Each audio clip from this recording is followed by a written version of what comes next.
In the previous business bite, I mentioned there was a two-part to building a plan that works.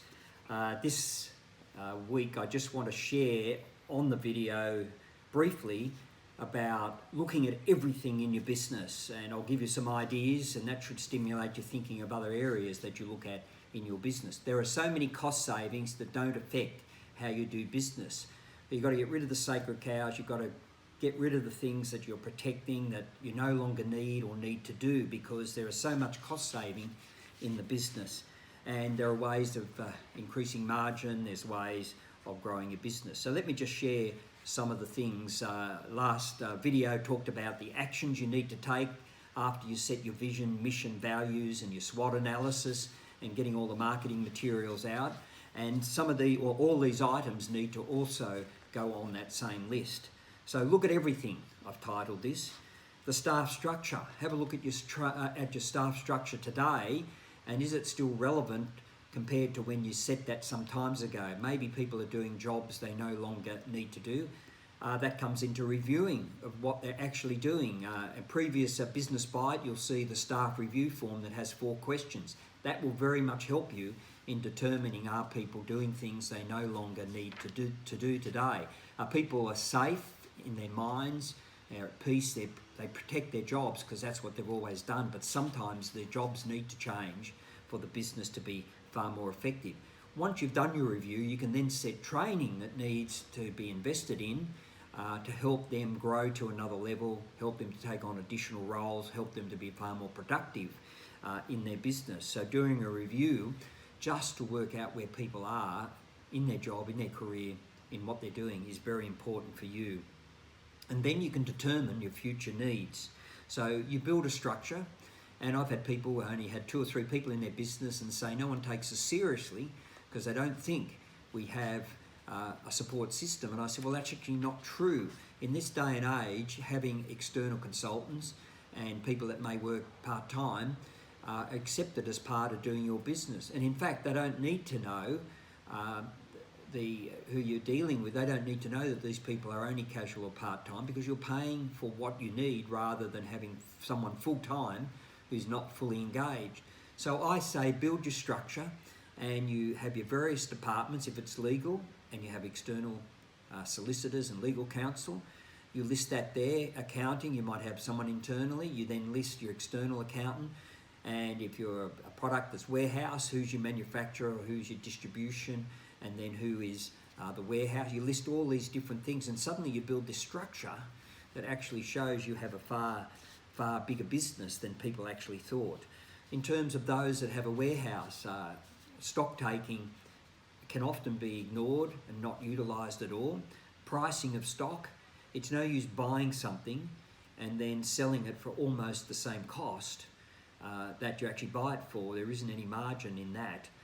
People I've had to help, I've also had warehouses full of stock, and we're ready to buy more stock or go to a bigger warehouse. I said, don't get a bigger warehouse. Move the stock you've got there, even if you have to discount it to move it, because they were ready to go to the bank for a $500,000 loan, when in fact they could move $500,000 worth of product and not be short in product, and actually bring cash flow to the business without paying interest and then have to pay back loans. And in fact, one person did this and were able to bring cash flow back to the business when he moved very quickly $500,000 worth of stock. You may not be in that league, but just moving stock and not having it sit there gathering dust. Some people just don't want to get rid of anything, and it sits there for years. You're paying rent, it's not doing anything. You need to make some action. So look at your selling prices. Understand discounting's a drug. And if you discount, you've got to increase your sales incredibly to make up for that sales. And often when you increase your price, you don't lose many customers, and you actually get better customers who actually pay you on time. Over in America, I had a person who was just attracting the wrong clients, wasn't being paid. I said, you're going to have to get harder, you're going to have to put your prices up. It's not paying for the service you deliver. He said, I might lose all these people. I said, well, there's no use having them anyway. They're not paying you. So a few years on, I was back over there, and he came to me and he said, you know, I've got to thank you. I increased my prices. I've actually got a different client base. They're great to work with. They all pay on time. my business is so good today compared to what it was, and I wasn't game to make the decision. So you've got to look at your selling prices, and sometimes it's packaging things up. A friend of mine says where there's mystery, there's margin. When you package things up, you create mystery, and it's often harder to compare prices. And even business to business, you can package services together to create something that's a powerful package in the way you market it, and the way you name it, and the way you push it. So pricing is important. Marketing, in the last video I shared about getting all your materials out, but that includes printing off your website, your stationery. Have a look and even ring your own office and see how the person who answers the phone actually answers that phone, and how they deal with customers. You may be surprised at how your company is not handling phone calls and inquiries all that well. How quickly do you respond with inquiries on your website? Some people never get back to me. Others, it may be a week. That's not the way to be doing business in this day and age when people need some form of connection. I always like to quote an example from Spice's resorts or boutique hotels on their website. So when it's during the day and there's someone at their desk in Spice's, it's interesting when you're going around the website, up will come this message. It's not the helpline or contact us. It's actually something comes up that says, is there anything I can help you with? And what's the difference with that? Those words are engaging. Those words are non-threatening. Those words have a warmth about it, and they get people to engage with them with questions who wouldn't normally do that type of thing. So you've got to look at everything you're doing with your marketing, your words, any stories that go out, leaflets, signs. How much signage do you see on vans? Are your vans always filthy with mud and everything? That does not send a great message to people. Going back many years when Arnott's was a family and Australian-owned business, they were known for pristine vans who were delivering Arnott's biscuits out to stores and retailers. And that was probably the thing people knew them for, and they trusted and expected the product to live up to the same standard. But I've seen people trying to sell quality, and you wouldn't want to be based on their van or their truck and how they look. So you've got to look at everything.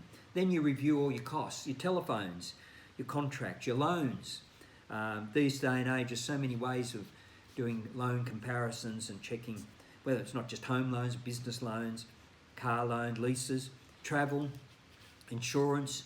There are many ways to do this, and sometimes our accountants in our business, they want to handle everything, they can do everything. Well, frankly, they don't have time, and you'd much rather be doing and providing information to you that's helped running of the business, and maybe allowing someone else to actually look at some of these areas. Even a broker in insurance can often bring better pricing. I've been able to get better pricing through a broker than going myself.